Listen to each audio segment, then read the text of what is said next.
Standing If you need, yeah, no, just to wake up. Just to wake up. I know it's hot. You can do your little body slap. I like this, it wakes all the... Or do like Angie and hang off the wall with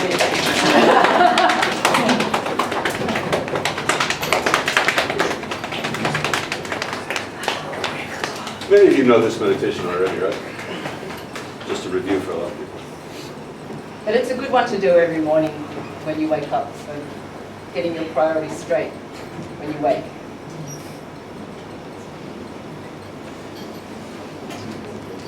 Okay. All right. So this is a really, I'll just do the really quick down and dirty one.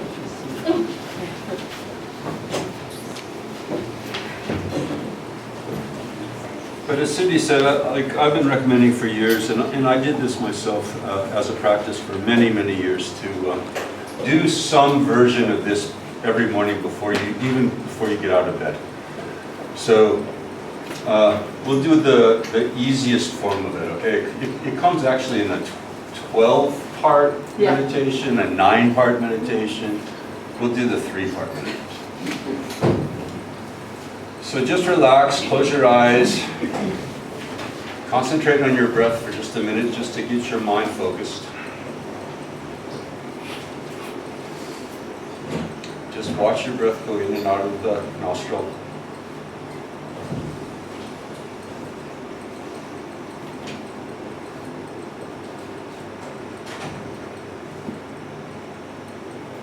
Try to get like as interested in your breathing as you would be going to the latest 3D movie, The Martian. Try to get as interested in your breath as you are in The Martian when you go to see The Martian. Is that plain and simple?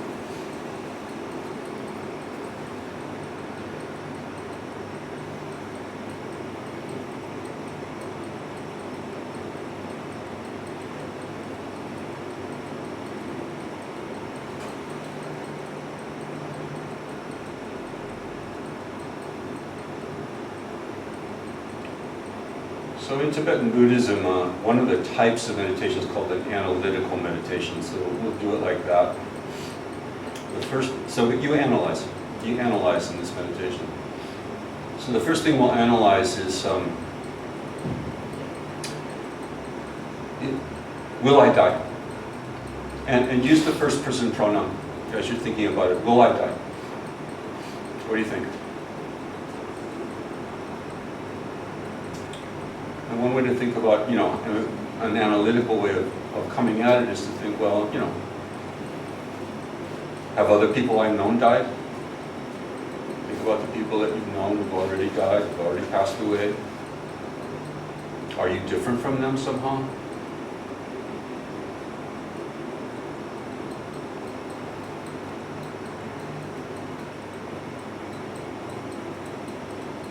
And it doesn't take too long to, intellectually at least, maybe not deeply, but intellectually to realize, of course I'll die.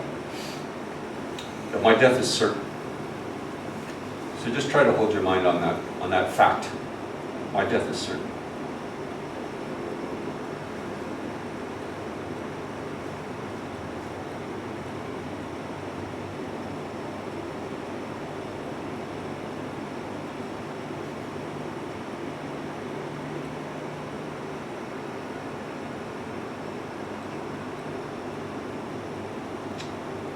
And then secondly, analyze.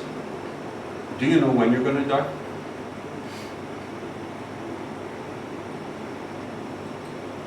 Do you have any guarantees?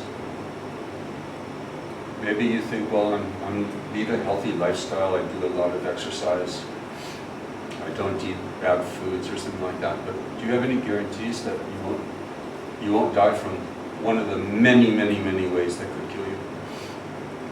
Accidents, cancer erupting, murder. I had a friend who was murdered when he was 15 years old, a very close friend of mine. All kinds of ways that you can die. Do you know when you're going to die?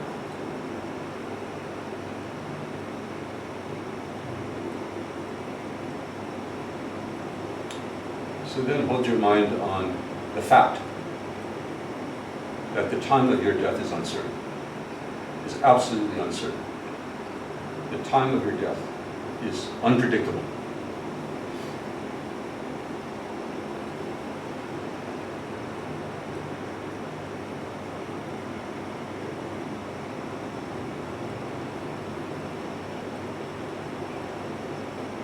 None of us know how much longer we have to live.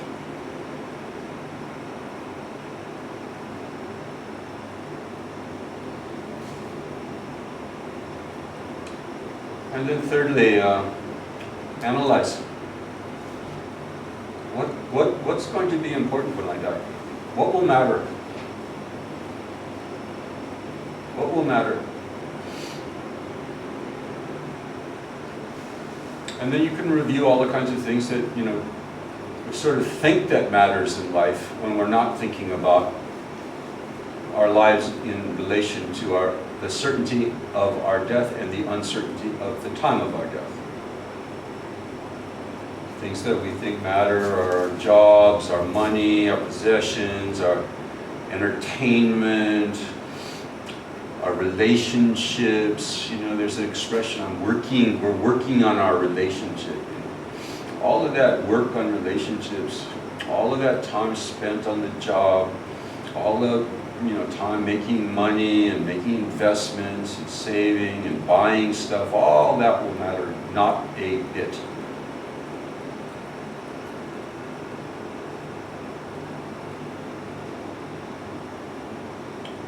So then another part of this third part is to think what will matter. What will matter?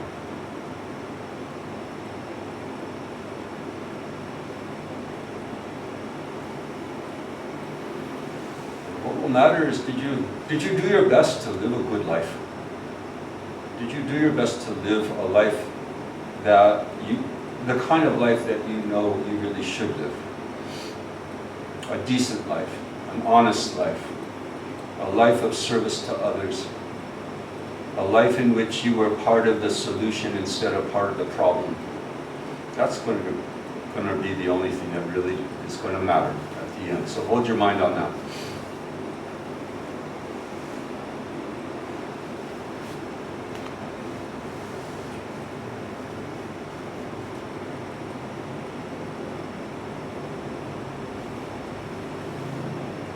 And then as a way to move into the prioritization that we've been talking about in this class, resolve to start prioritizing what's really going to matter when you die now, to prioritize it now.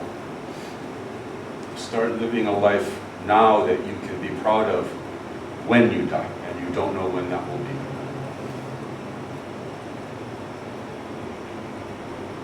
Maybe think about little adjustments that you can make.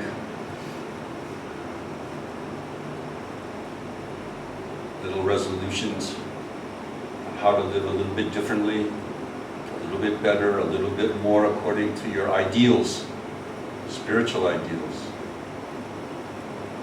so that you can die without regret.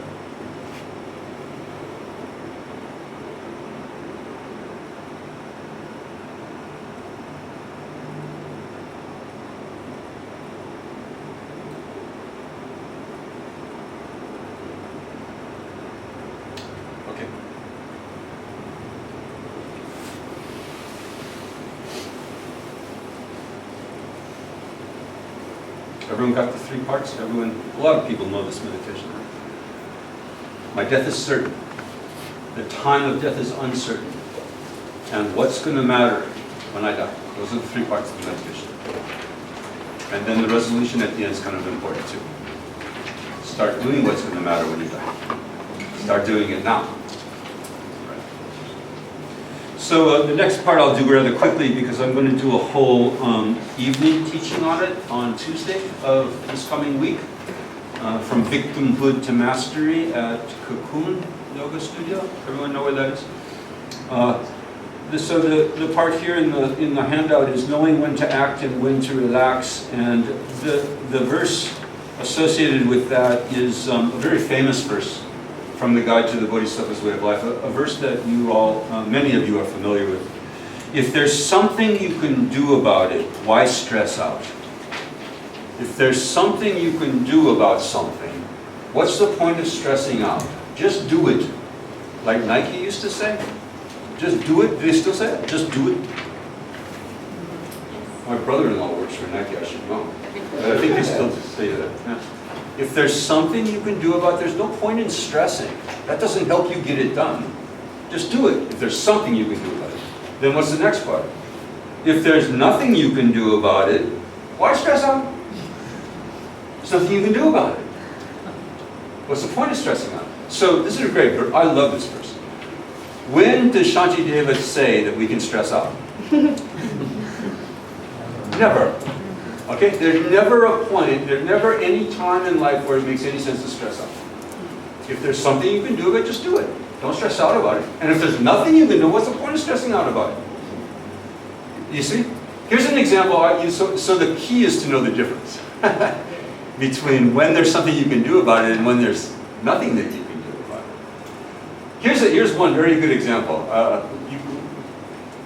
When you are, you ever have experience of being stuck in traffic in Singapore at all?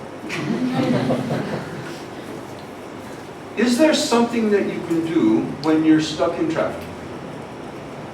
Okay, but many people, myself included, I feel it. Like it's when I get stuck in traffic, you can start feeling it. You know, all this stress starts coming up. And it's completely irrational. There's nothing you can do about it. So just relax already.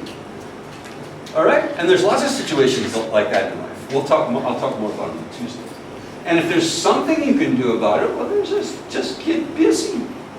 Don't. I mean, in the good sense. Okay? So, one of the things that we can do something about is the pace of our lives.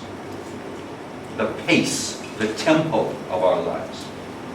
We can control that. We can't necessarily control the things that we need to do in the course of a day, but we can control the pace in which we do them. You see the difference? You see what I'm saying? We can do them mindfully and peacefully, or we can do them like a chicken with its head cut off. We are in control of that. There's something that we can do about the pace of our lives.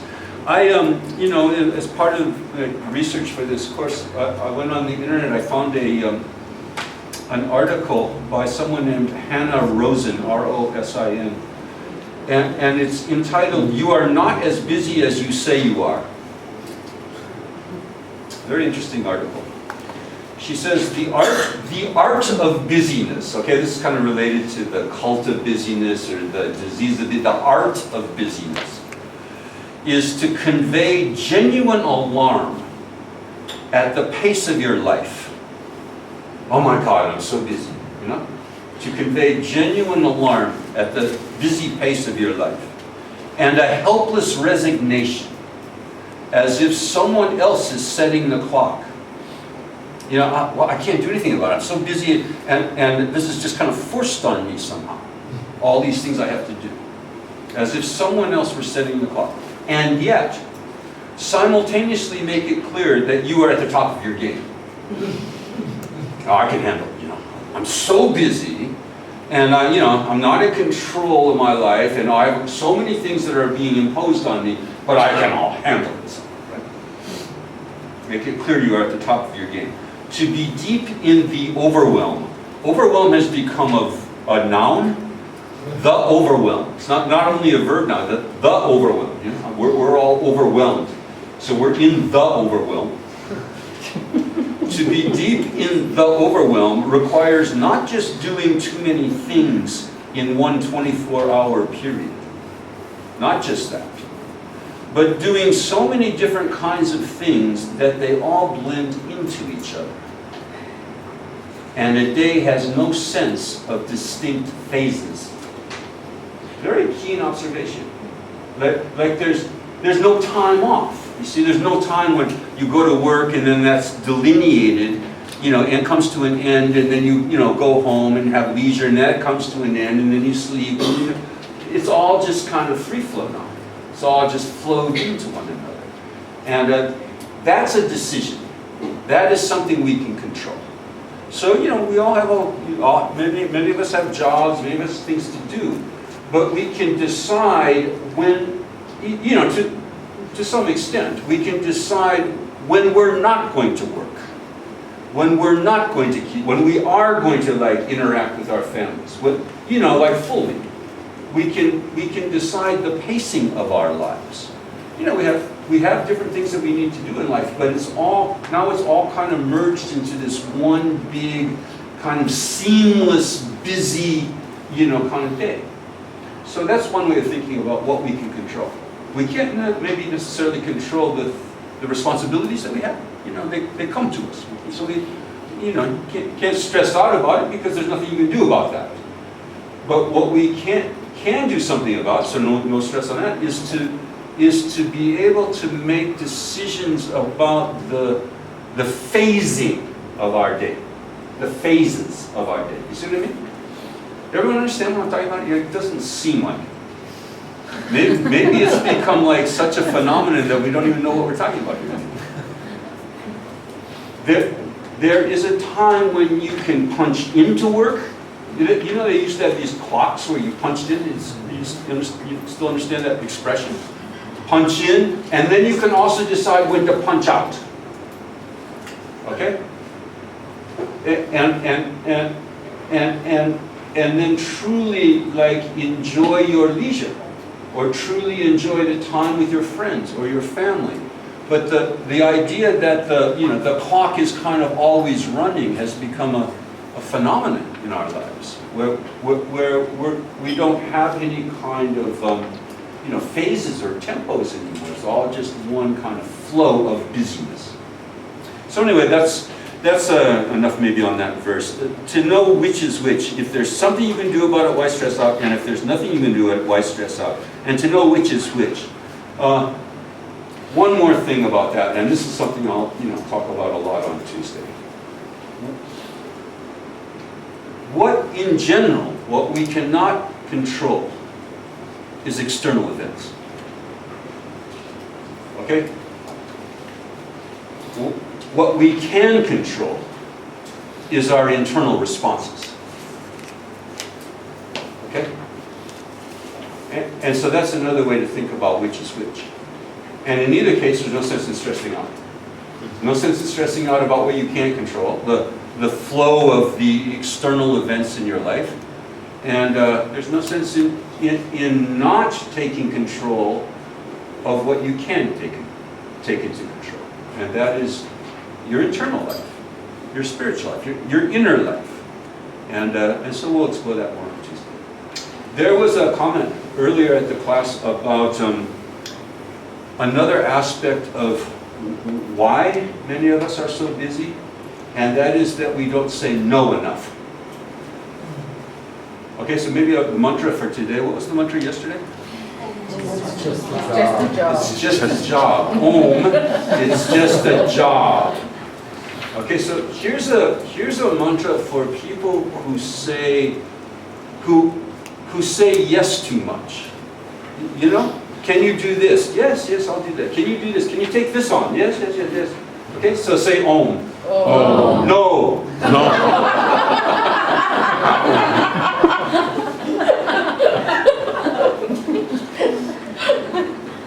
Don't say yes to everything. This is part of prioritizing. We only have a certain amount of time in life. We only have a certain amount of time in the day. So it's important to learn how to say no nicely. You don't have to say it like I just did. Say, no, sorry. Okay, maybe that's better. Okay. No, sorry. Okay. But to learn how to say no. So these are some verses about making commitments that you can keep. Because if you say yes to everything, you're not going to keep all your commitments. And that's automatically stress reducing. Because you said you were going to do something and then you realize you can't do it. You don't have time to do it, or you don't have the energy, or you don't have the interest, but you said yes, and this you feel guilty, and it's kind of a cycle like that.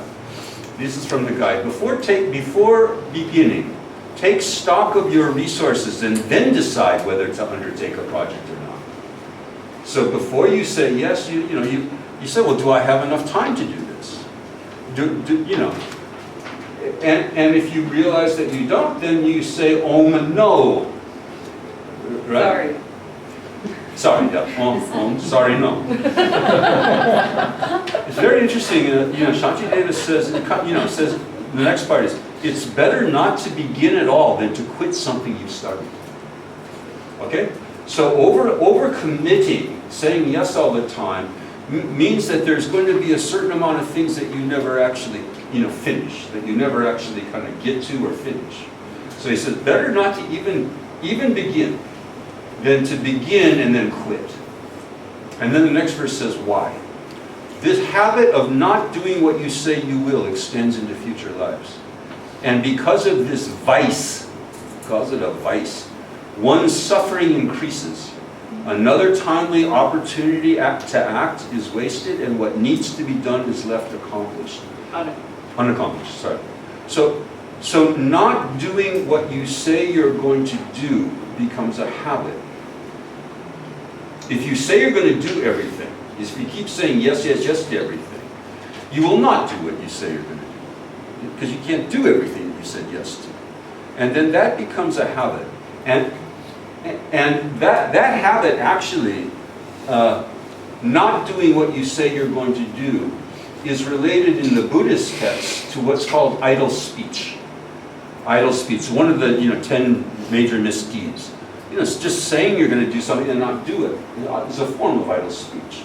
And the karmic correlation of idle speech, what's the fruit, the karmic result of doing this kind of, making promises that you can't keep? Very interesting. Low self-esteem. Low self-esteem. Because it makes total sense, doesn't it? Because you say you're going to do something, you see yourself not doing it, and you feel like, you just trash. You're talking trash, and therefore you feel like trash. You talk rubbish, and then the karma comes back at you as feeling rubbish. So do what you say you're going to do, but don't say you're going to do everything. Prioritize it. What's important to do? What's important to say yes to? And what's important to say no, sorry to? Right? Very important verses here. Very important verses on, prioritization, and also to a very practical kind of, advice on how to feel less busy in life. Is to not take on too much. But also, keep in mind, to complete what it is that you do take on, which builds self-esteem. Have you noticed? Yeah. If you've promised, if you said you're going to do something and you bring that to completion, it makes you feel good. It makes you feel more capable. It makes you feel more able to, to do things like that in the future and so forth. It builds kind of capability muscles. Yeah. You feel like you have the power to make things happen, Your body, speech, and mind are in harmony. Like you have a thought to do something, and then you say you'll do it, and then you actually do it. And this whole kind of like body, speech, and mind is in harmony and has power to make things happen. And I think that is actually part of the Dharma, is that you have wisdom and you have compassion and you have power. So really, in this activity, that you really gain that strength to have power to make things happen. And Sana, when you were talking about it in terms of the yoga, I think this is a regular feeling for people in the Dharma, especially from the Guide to the Bodhisattva's Way of Life. It's interesting that it's in this text, because I think people that are trying to live life in service to others as bodhisattvas, you do think that's the correct thing to do, is to take on as much as possible, which is right. You go to your edge, right? Yeah. And you do things where it's uncomfortable, it'll take away time and everything, and that's bodhisattva activity, where you work at your edge of self-cherishing and that kind of thing. But then you can also think, well, sometimes when I say yes to things, it's to look good. It's to look like a bodhisattva, when actually I have to say no, but it looks bad, and I worry what people think of me, I won't look like a good bodhisattva and so on. So it's actually humbling to say no sometimes. It doesn't seem like it's the right thing to do. It's quite challenging to hear that, but I think that's maybe part of the bodhisattva activity too, is to recognize your limitations. Yeah. Well, why would it extend into your future lives? This becomes a habit. That's what he's saying. It just becomes a habit, and that's kind of what karma is. karma creates just a groove, a habitual groove, so that you fall into it over and over and over. And you see the results, like if you keep saying to someone, oh, I'll call you, and you never call, then you become the person that just says stuff that doesn't mean anything. You know it, they know it, and that extends through your life as the Tom's the unreliable guy that like may turn up, may not, you never know. Yeah. Jung said, you are what you do, not what you say you'll do. Gandhi said, whatever you do will be insignificant, but it's very important that you do it. Right? The little things, very important that we do it. It builds integrity, right? To do what you say you're going to do. One kindness is worth 1,000,000 good ideas. My mum and I were discussing this recently, how we have a lot of good ideas to do stuff for other people, but you don't do them. You know, so you sort of have this little hit of how awesome you are to have all these kind thoughts, but you don't do them, you know. It's not very kind, right? So one kindness is worth 1,000,000 good ideas. So making commitments you can keep means you're taking stock of your resources and so on. You know your dharma, you know your priorities, you work out whether or not you can do it. And then the next part is, then you just do it. Like, go for it. We let a lot of doubt creep in and the multitasking and the busyness, and like Marut said again, you've got that one thing you said you were going to do and then the whole house gets spotless. You do all the other things that's not that one thing that you said you were going to do. I actually also thought of, you know, the verse I was reading before from the Bhagavad Gita about doing your own duty, doing your own duty poorly rather than another's duty well. The story around that actually is also that Arjuna, who's a warrior, you know, he said to Krishna, oh, maybe, you know, he's in a big bind, right? He's on the battlefield, he's in a big bind. And he, you know, he says to Krishna, oh, I might become a renunciate. He's in the middle of a battle, and that's his duty, is to sort of deal with what's happening in the present for him. The uncomfortable thing that's happening for him in the present is that there's a very difficult, challenging situation for this warrior.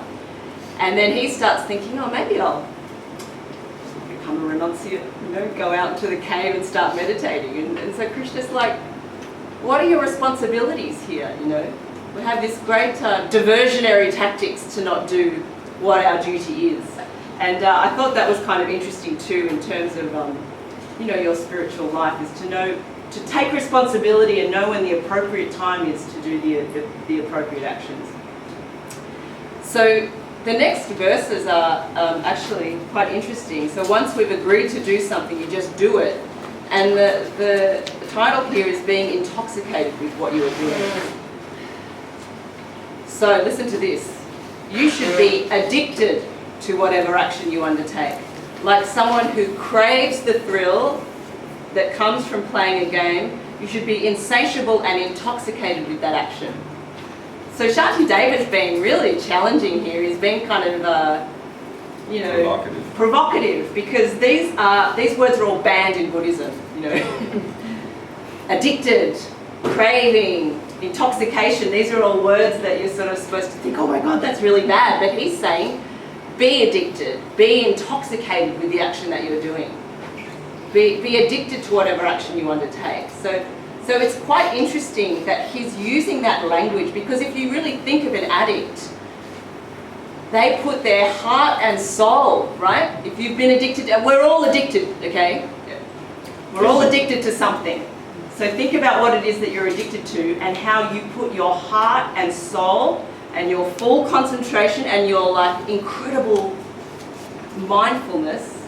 Don't even need to practice, right? But incredible mindfulness, concentration into getting that thing that you're addicted to, right? We're all got the great ability to put our heart and soul into things, and we all know that because we're all addicted to things, and we put our heart and soul into it.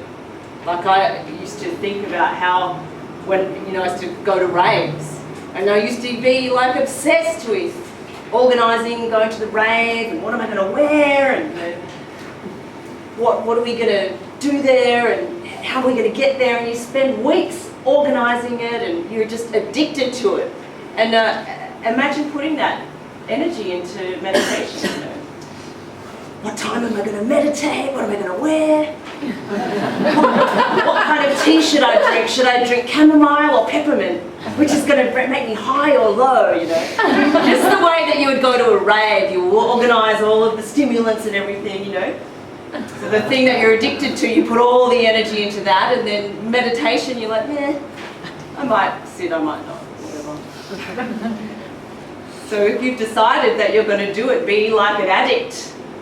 And because we did joyful effort, it's joy in doing things that are going to be of benefit for yourself and others, right? We've clarified in joyful effort, it's joy in doing good things. So we're just moving the substance that you're addicted to things that are of benefit. And can't we put our back behind achieving that?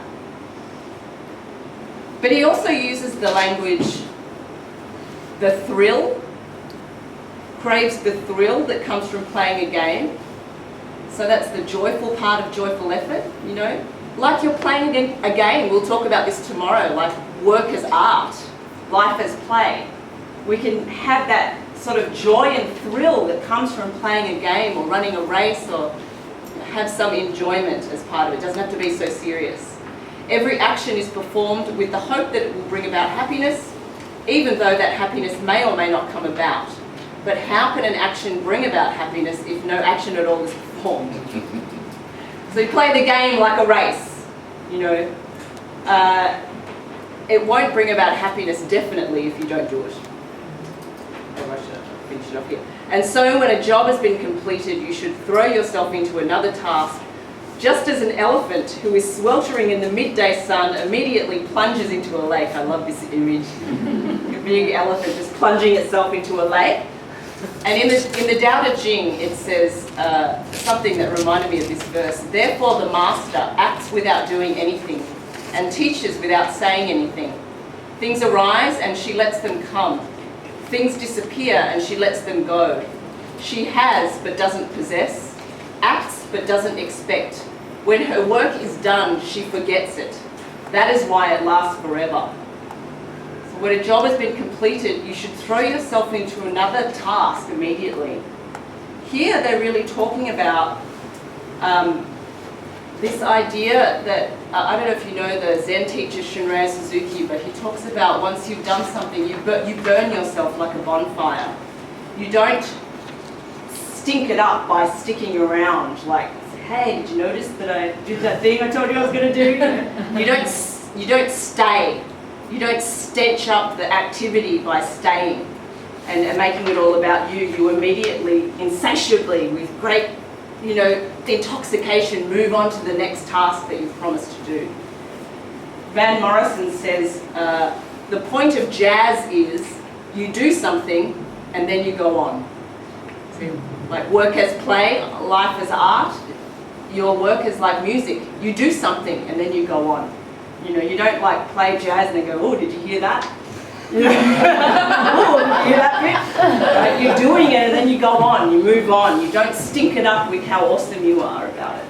So Shunryu Suzuki says, in order not to leave any traces, when you do something, you should do it with your whole body and mind.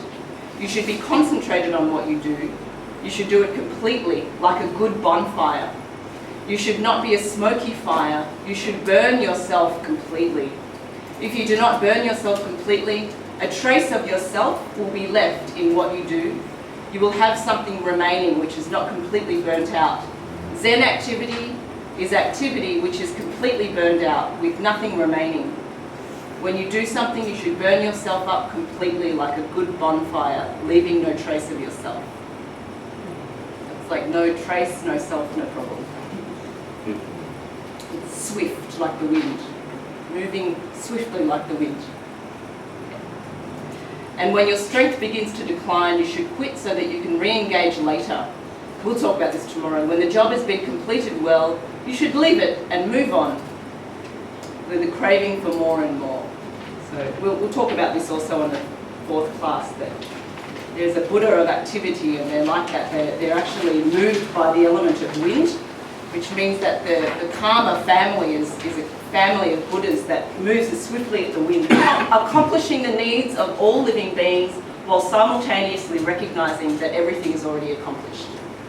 Everything is already accomplished in one sense of reality. There's nothing to do in one sense of reality, and so we do while knowing that everything is already done. So having prioritized, what it is that important to do, then you throw yourself into it wholeheartedly. That's the point, right? But you have to sort of first know what's important to throw yourself into wholeheartedly. But once that decision's made, once the priorities have been set, then really go for it. That's the point here. All right, in 5 minutes, or a few more maybe, last section. What about doing things that you don't want to do, but you have to do? There are things like, everyone agree? There are things like that in life. We have a half an acre in the country, and every couple of weeks the lawn needs mowing. And I don't like mowing lawn. It's a lot of work. It takes me like 3 hours. It's really hard work, pushing the lawnmower around, even though it's electrified. But it has to be done. Somebody's got to do it, and I'm the owner, so I guess it's me. So how do you have that? How do you maintain at least some form of that kind of joyful effort in doing things that you don't really want to do? So these are the last verses here, today's class. Here's the first bit of advice. There is nothing whatsoever that remains difficult if one practices discipline. Abhyasa. If you do it over and over and over again, it gets easier. And that's true. That's true with anything, right? It's true with mowing the lawn. It's true with doing your yoga. It's true with learning a musical instrument. If you practice over and over again, it gets easier. So that's the first bit of advice. And then he says, is it really that onerous? Is it really that big deal? Don't you regard as insignificant the suffering that comes from things like bugs, flies, and mosquitoes, hunger and thirst, or things like the itch of a rash? Why are you making a big deal about it?